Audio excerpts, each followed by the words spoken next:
میں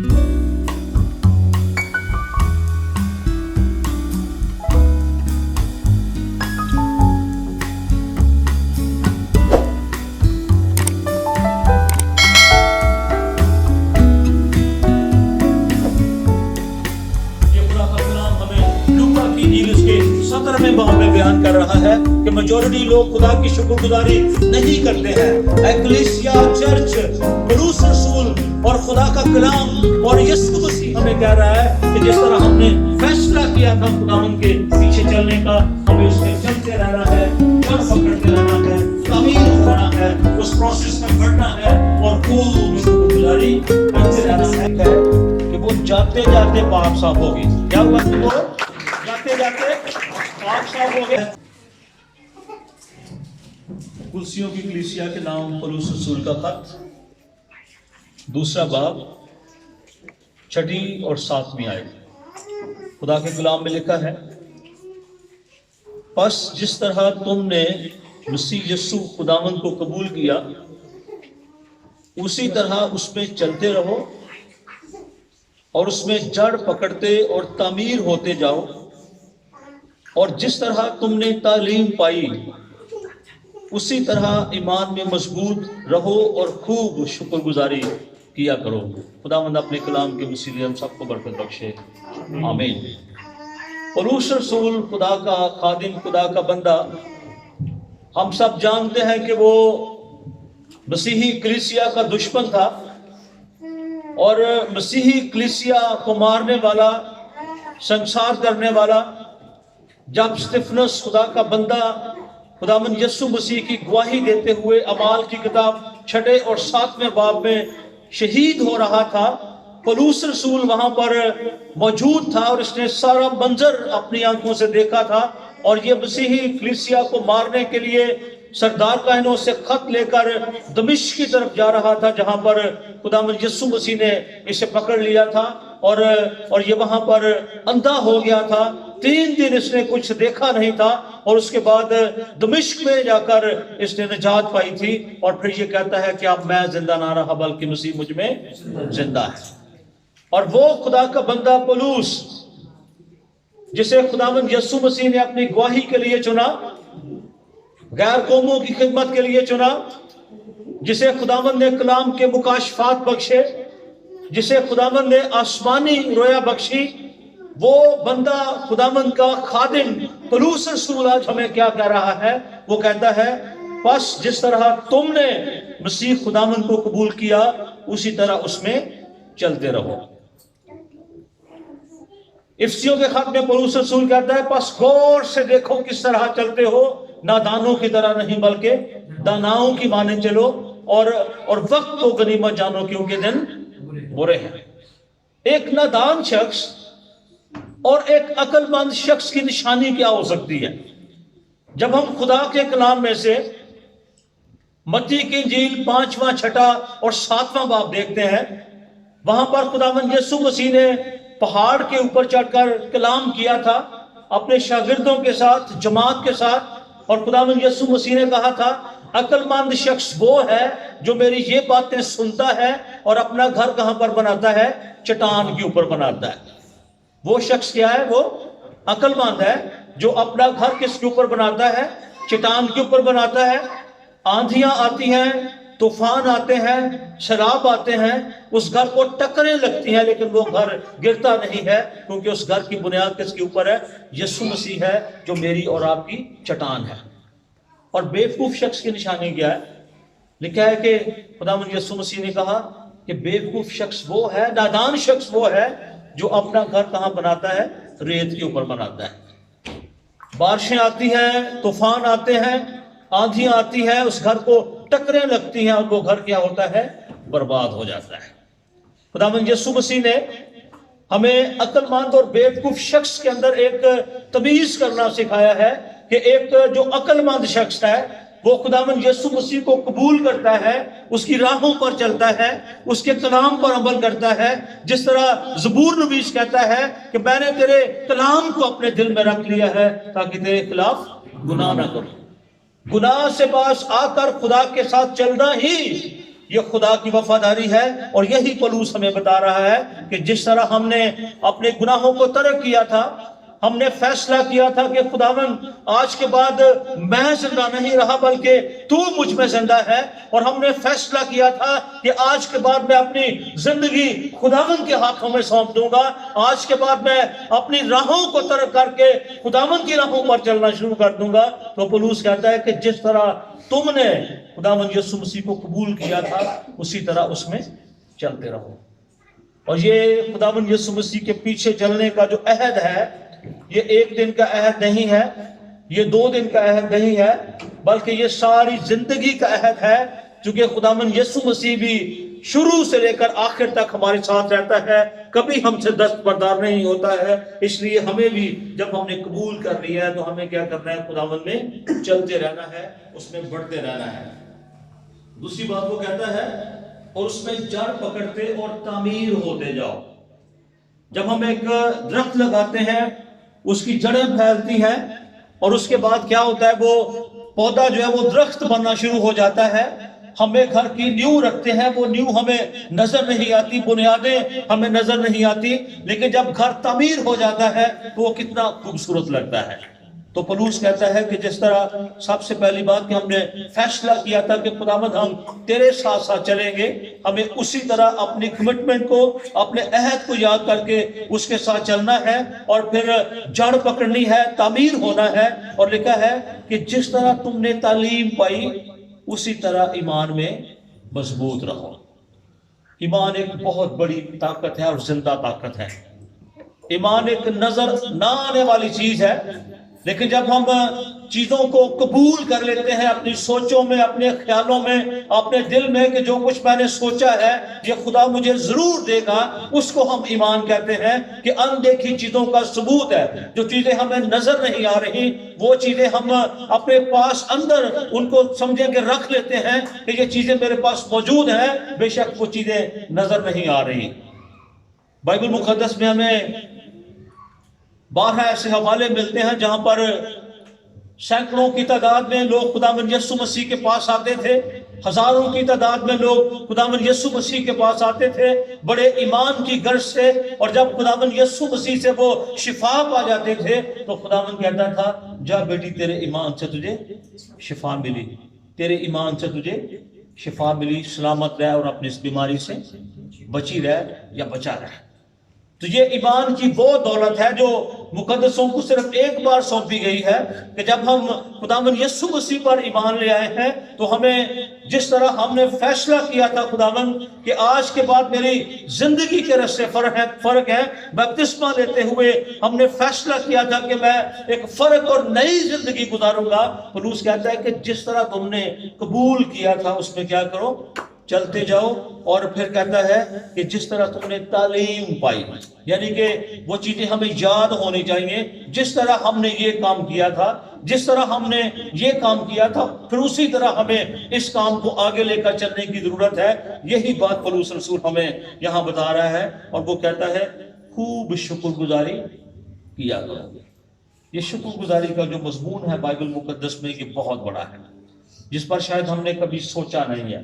اور بہت دفعہ ہم کیا کرتے ہیں کہ خدا ہمیں برکتیں دے دیتا ہے, جو چیز ہم مانگتے ہیں وہ خدا دے دیتا ہے, لیکن ہمارے پاس اتنا وقت نہیں ہوتا کہ ہم 5 منٹ 10 منٹ خداوند کی حضوری میں بیٹھ کر صرف اس کی شکر گزاری کر سکیں کہ وہ ہر روز ہم سے کتنی محبت کرتا ہے, وہ ہمیں معاف کرتا ہے, وہ ہر روز ہمیں گلے لگاتا ہے, وہ ہماری ضرورتوں کو پورا کرتا ہے, وہ ہمارا خیال رکھتا ہے. یہ شکر گزاری کرنا یہ خداوند بہت زیادہ اس چیز کو پسند کرتا ہے. اور جو شخص ہمیشہ شکر گزاری کرتا رہتا ہے خداوند کبھی بھی اس شخص کو جو ہے وہ پیچھے نہیں پھینکتا, بلکہ دم نہیں بلکہ خدا اسے سر ٹھہراتا ہے. ہم دیکھتے ہیں کہ جو شخص بھی اپنی زندگی میں شکر گزاری کر کے گیا ہے خداوند نے اس کی تعریف کی ہے. لوکا کی انجیل اس کا 17واں باب ہم دیکھیں گے کہ شکر گزاری جو ہے ہر شخص کر بھی نہیں سکتا ہے, یہ بھی مشکل ہے, لیکن اس کے وسیلے سے خداوند کو کتنی خوشی ہوتی ہے. لکھا ہے خدا کے کلام میں لوکا کی انجیل 17واں باب اس کی 11ویں آیت سے, اور ایسا ہوا کہ یروشلم کو جاتے ہوئے وہ سامریا اور گلیل کے بیچ سے ہو کر جا رہا تھا. خداوند یسوع مسیح جا رہا تھا. کہاں سے ہو کر جا رہا تھا؟ سامریا اور گلیل کے درمیان سے خداوند یسوع مسیح جا رہا تھا. اور لکھا ہے اور ایک گاؤں میں داخل ہوتے وقت 10 کوڑی اس کو ملی. کتنے کوڑی ملے؟ 10 کوڑی. کتنے ملے جی؟ 10 کوڑی ملے ہیں. خداوند یسوع مسیح گاؤں میں سے گزر رہے ہیں اور یہ رستے میں خداوند یسوع مسیح سے ملاقات کرنے کے لیے آئے ہیں. اور کتنے لوگ ہیں؟ 10 لوگ ہیں. اور لکھا ہے انہوں نے دور کھڑے ہو کر بلند آواز سے کہا اے یسوع اے صاحب ہم پر رحم کر. کیونکہ کوڑی جو تھے یہ ایک ایسی بیماری تھی کہ جس شخص کو کوڑ لگ جاتا تھا وہ گھر میں نہیں رہ سکتا تھا, وہ شخص آبادی میں نہیں رہ سکتا تھا, اسے دور جنگلوں میں چھوڑ آتے تھے. وہاں پر وہ شخص پرانے عہد نامے کے مطابق اپنا اوپر والا ہونٹ جو تھا وہ ڈھانپ لیتا تھا, اور اگر کوئی شخص اس کے قریب آتا تو وہ بلند آواز سے پکار کر اپنے آپ کو کوڑی کوڑی پکارتا, اور اگر شخص کو پتہ چل جاتا کہ یہ شخص کوڑ کا مریض ہے مجھے اس کے پاس نہیں جانا ہے. یہ ایک ایسی بیماری تھی جو لوگوں کو لگ جاتی تھی اور یہ لوگ اپنے لوگوں سے کٹ آف کر دیے جاتے تھے, ان کو باہر ویرانوں میں چھوڑ دیا جاتا تھا. اور خداوند یسوع مسیح لکھا ہے کہ یہ گاؤں کے درمیان میں سے جا رہا ہے اور 10 کوڑی دور سے بلند آواز سے خداوند یسوع مسیح کے پاس بھی نہیں آئے ہیں. بلند آواز سے کیا کہہ رہے ہیں کہ اے خداوند ہم پر رحم کر. لیکن اس نے انہیں دیکھ کر کہا جاؤ اپنے تائیں کاہنوں کو دکھاؤ. اخبار کی کتاب 13واں باب جب ہم پڑھتے ہیں تو وہاں پر لکھا ہے کہ اگر کسی شخص کو کوڑ لگ جاتا تھا تو کائن اس کا بدن دیکھتا تھا اور پھر پتہ چل جاتا تھا کہ اگر یہ کوڑ 1 ہفتے میں ٹھیک ہوگی بیماری تو پھر شاید یہ کوڑ نہیں ہے, کوئی اور بیماری ہے. لیکن اگر یہ کوڑ اس شخص کے جسم پر رہتا تو کائن جو تھا وہ اس شخص کو کوڑی قرار دے کر پھر اس شخص کو آبادی سے باہر نکال دیا جاتا تھا. پھر ایسا بھی ہوتا تھا کہ یہ بیماری اگر دیوار کے اندر لگ جاتی تھی, کمرے میں لگ جاتی تھی, پھر بھی کائن آ کر اسے چیک کرتا تھا اگر یہ بیماری زیادہ دیر تک اس کمرے کے اندر لگ گئی ہے پھر پہلے پینٹ اتارا جاتا تھا, پھر اس کا جو کلر جو اندر سیمنٹ ہوا ہے وہ اتارا جاتا تھا تاکہ کسی بھی طرح سے یہ کوڑ کی بیماری, اچھوتی بیماری جو ایک انسان سے دوسرے انسان کو لگ جاتی ہے اس سے کس طرح سے نجات پائی جا سکتی ہے. اور کوڑ کا علاج دنیا میں موجود نہیں تھا. ان کوڑیوں کو پتا تھا کہ اگر ہم آبادی سے باہر نکل گئے ہیں تو اب ہمارا کوئی راستہ نہیں ہے کہ ہم واپس اپنے لوگوں میں جا سکیں جب تک ہمیں شفا نہ ملے.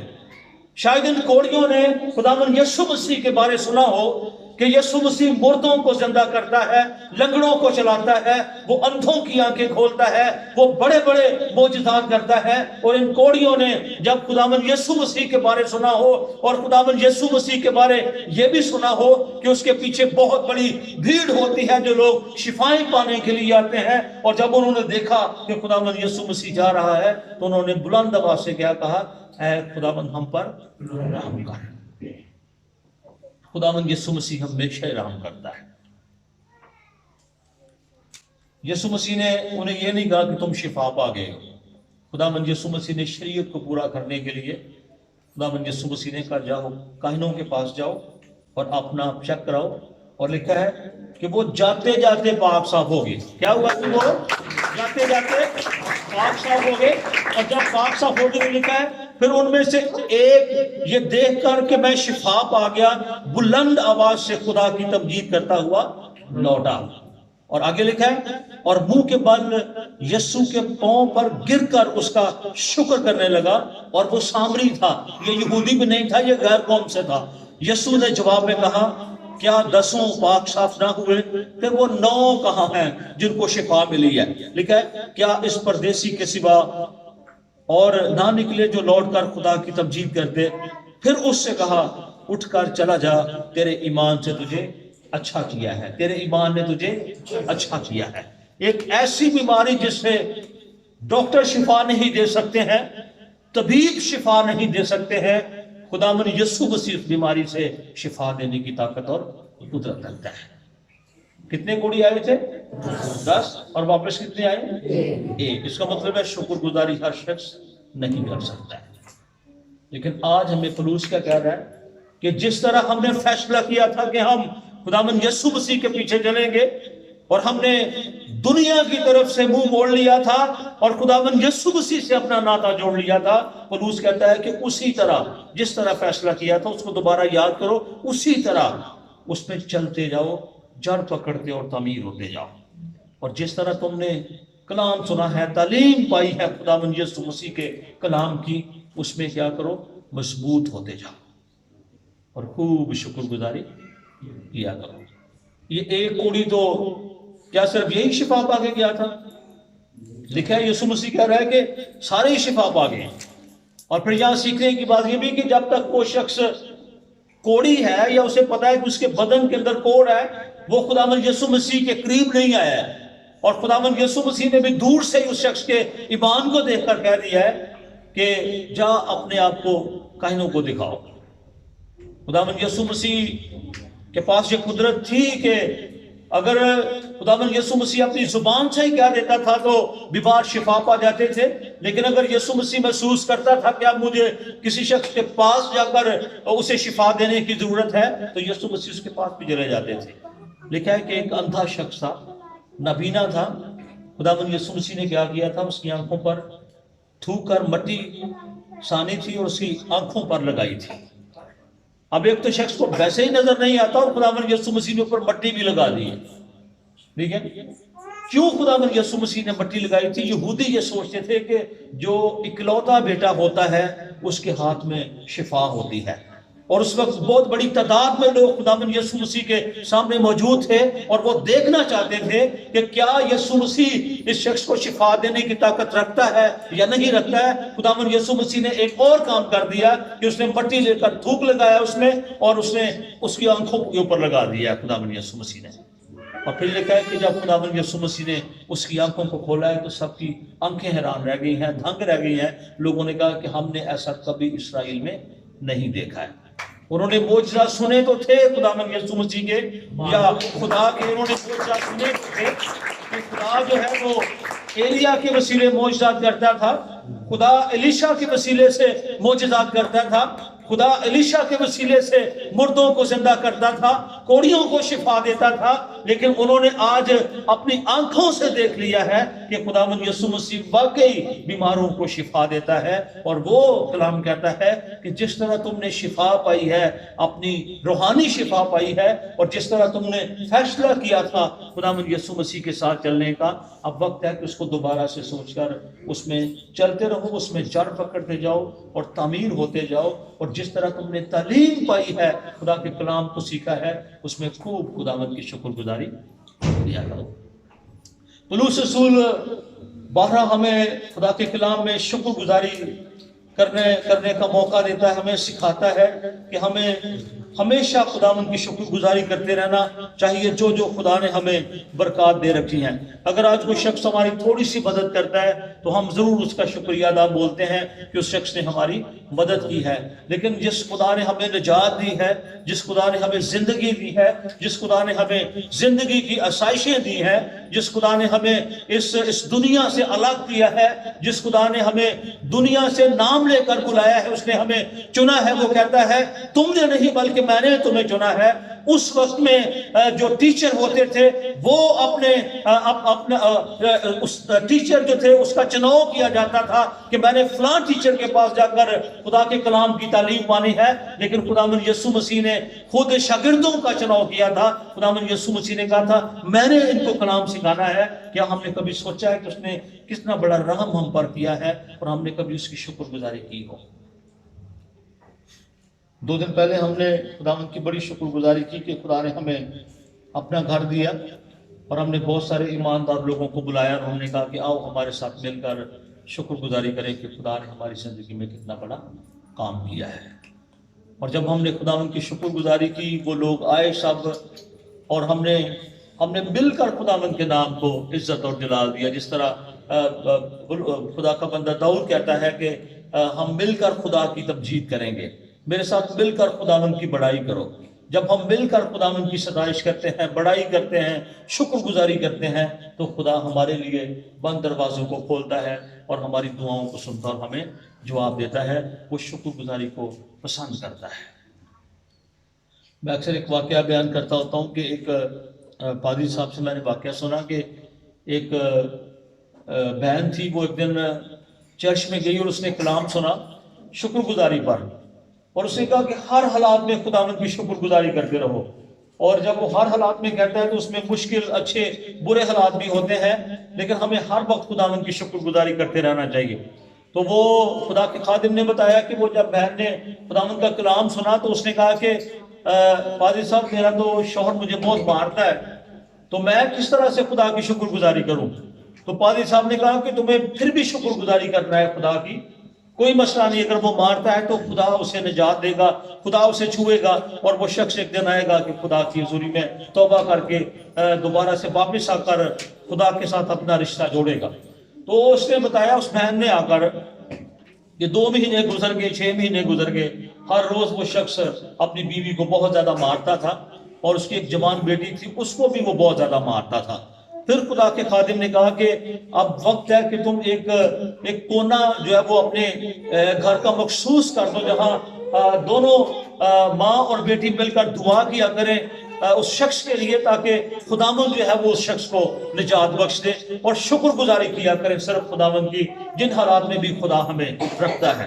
تو اس بہن نے ایک دن آ کر گواہی بیان کی کہ ایک شام ایسے ہوا، رات کے وقت اس کا شوہر جو ہے وہ شراب پی کر آتا تھا، ان کو مارتا تھا دونوں کو، اور وہ ایسا ہوا کہ وہ گھٹنوں کے بل ہو کر دعا کر رہی تھی، اور وہ شخص جو ہے وہ شراب پی ہوئی تھی بہت زیادہ، وہ گرتا اور کانپتا ہوا آ کر ان کے درمیان گر گیا، اور اس نے ان سے معافی مانگی، اور اس نے جب معافی مانگی، وہ دعا کر رہی تھی، دونوں مل کر گھٹنوں کے بل ہو کر شکر گزاری کر رہی تھی، تو پھر اس شخص نے بیان کیا کہ جب وہ اپنے گھر کی تنگ گلی میں سے گزر کر اپنے گھر کی طرف آ رہا تھا، شراب اس نے پی ہوئی تھی، گرتا اور تھامتا ہوا وہ دیواروں کو پکڑ کر آ رہا تھا، تو ایسا ہوا کہ اس نے بتایا کہ ایک ہاتھ اس شخص کے اوپر آیا، اور اس شخص نے اس ہاتھ کو بڑا ادھر ادھر مارنے کی کوشش کی، لیکن وہ ہاتھ اس شخص کے اوپر سے نہیں ہٹا، وہ ہاتھ وہ شکر گزاری کی دعائیں تھیں جو اس کی بیوی اور اس کی بیٹی کر رہی تھی، اور وہ کہتا ہے کہ جب ہاتھ اس کے اوپر آیا، اس نے بڑی کوشش کی اس ہاتھ کو اٹھانے کی۔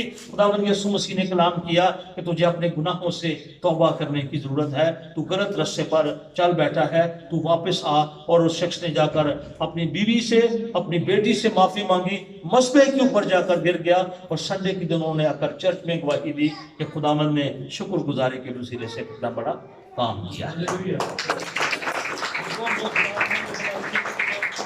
صرف خداوند شکر گزاری کے وسیلے لے کر آتا ہے۔ بڑبڑاہٹ ہمارے پاس بہت ہوتی ہے۔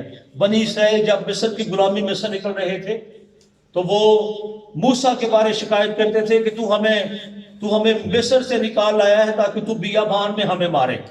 کیا بیابان میں خدا نے انہیں بھوکا مرنے دیا تھا؟ خدا نے آسمانی من ان کے لیے بیابان میں برسایا تھا، اور وہ لوگ حیران رہ جاتے تھے کہ کس طرح سے خدا ان کی ضرورتوں کو پورا کر رہا ہے، کہ خدا روشنی بن کر ان کے سامنے آ جاتا تھا، خدا جنگلی درندوں سے انہیں بچاتا تھا، خدا بیابانوں میں اور صحراؤں میں ندیاں جاری کرتا تھا، آسمانی من ان کے لیے برساتا تھا، لیکن وہ لوگ شکر گزاری نہیں کرتے تھے۔ کتنا بڑا خدا نے کام کیا تھا کہ بحر کلزم، دریاؤں کو پار کرنا کوئی آسان کام نہیں تھا۔ سامنے دریا ہے اور پیچھے فرعون کی فوجیں چڑھی ہوئی ہیں، اور پھر بھی بنی اسرائیل موسیٰ پر بڑبڑا رہے ہیں کہ تو ہمیں دریا میں غرق کرنے کے لیے لے آیا ہے۔ خدا نے کہا موسیٰ کو اپنا ہاتھ بڑھا۔ جیسے ہی اس نے اپنی لاٹھی جو ہے وہ بحر کلزم پر بڑھائی ہے، لکھا ہے کہ بحر کلزم 2 حصے ہو گیا ہے، اور وہ لوگ خشک زمین پر نکل گئے ہیں۔ اس کے بعد بھی انہوں نے شکر گزاری نہیں کی ہے۔ پھر خدا نے کیا کیا ہے؟ عمالیکیوں سے خدا نے بچایا ہے۔ خروج کی کتاب 17ویں باب میں دشمن نے چاروں طرف گھیرا ڈال لیا ہے، اور دشمن اب اسرائیل سے لڑنا چاہتا ہے، اور موسیٰ نے کہا یشوع سے کہ تو میدان میں اتر جا، میں اپنے ہاتھ آسمان کی طرف اٹھائے رکھوں گا، اور دیکھتے ہیں خدا کس قدر ہماری مدد کرے گا۔ اور لکھا ہے کہ جب تک موسیٰ کے ہاتھ آسمان کی طرف اٹھے رہتے تھے، بنی اسرائیل کیا کرتے تھے؟ دشمن پر غلبہ حاصل کرتے تھے۔ جب موسیٰ تھک جاتا تھا، اس کے ہاتھ نیچے آتے تھے، دشمن غلبہ پا لیتا تھا۔ اور لکھا ہے کہ پھر 2 لوگوں نے کیا کیا؟ اس کے ہاتھوں کو مضبوطی سے تھامے رہا ہے، اور شام تک لکھا ہے کہ یشوع لوگوں کو مارتا رہا ہے، اور خداوند نے بڑی فتح مندی جو ہے وہ اس دن اپنے لوگوں کو عطا کی ہے۔ اس کے بعد پھر ہم دیکھتے ہیں کہ لوگوں نے بڑبڑانا شروع کر دیا، پھر خدا نے فیصلہ کیا تھا کہ یہ نسل جو ہے، یہ جو ملک میں انہیں دینے والا ہوں اس میں داخل نہیں ہوگی. جو لوگ خداوند کی شکر گزاری نہیں کرتے وہ کبھی بھی خداوند کو پسند نہیں آتے ہیں. شاید خدا کتنے بڑے بڑے کام ہماری زندگی میں کر رہا ہے، ہم نے کبھی شکر کی شکر گزاری کروں گا صرف میں اپنے لیے نہیں بلکہ جو برکات خدا نے میری کلیسیا کو، میرے چرچ کو، میرے بہن بھائیوں کو اور میری قوم کو بخشی ہے، میں ان کے لیے خدا کی شکر گزاری کروں گا. اور پھر وہ تیسرے نمبر پر کہتا ہے کہ جو برکات خدا نے پوری دنیا کو بخشی ہیں میں ان کے لیے خدا کی شکر گزاری کروں گا، کیونکہ خدا جو ہے وہ میرا بھی خدا ہے، میرے چرچ کا خدا ہے، میری قوم کا خدا ہے، وہ ساری قوموں اور امتوں کا خدا ہے جو شکر گزاری کے لائق ہے. اور وہ کہتا ہے کہ میں خداوند کو کیا کہوں گا؟ مبارک کہوں گا. پھر مجھے بھی کہتا ہے کہ اس کی ستائش ہمیشہ میری زبان پر رہے گی. کیا ایک دن کے لیے ستائش لکھا ہے اس نے؟ ہمیشہ. جب تک میرا وجود ہے، جب تک میں زندہ ہوں، جب تک میں اس بدن میں ہوں، میں کیا کروں گا؟ ہمیشہ خداوند کی شکر گزاری کروں گا. مردے خداوند کی ستائش نہیں کر سکتے ہیں. یہ خدا کا کلام ہمیں لوکا کی انجیل اس کے 17ویں باب میں بیان کر رہا ہے کہ میجورٹی لوگ خدا کی شکر گزاری نہیں کرتے ہیں. ایکلیسیا، چرچ، پولس رسول اور خدا کا کلام اور یسوع مسیح ہمیں کہہ رہا ہے کہ جس طرح ہم نے فیصلہ کیا تھا خداوند کے پیچھے چلنے کا، ہمیں اس میں چلتے رہنا ہے، جڑ پکڑتے رہنا ہے، تعمیر ہونا ہے، اس پروسیس میں بڑھنا ہے اور خوب شکر گزاری کرتے رہنا ہے تاکہ خدا ہمیں زیادہ سے زیادہ برکت دے سکے. آئے ہم سب اپنی آنکھوں کو بند کریں اور اپنی زبانوں کو کھولیں، اپنے منہ کو کھولیں اور خداوند کی شکر گزاری کریں.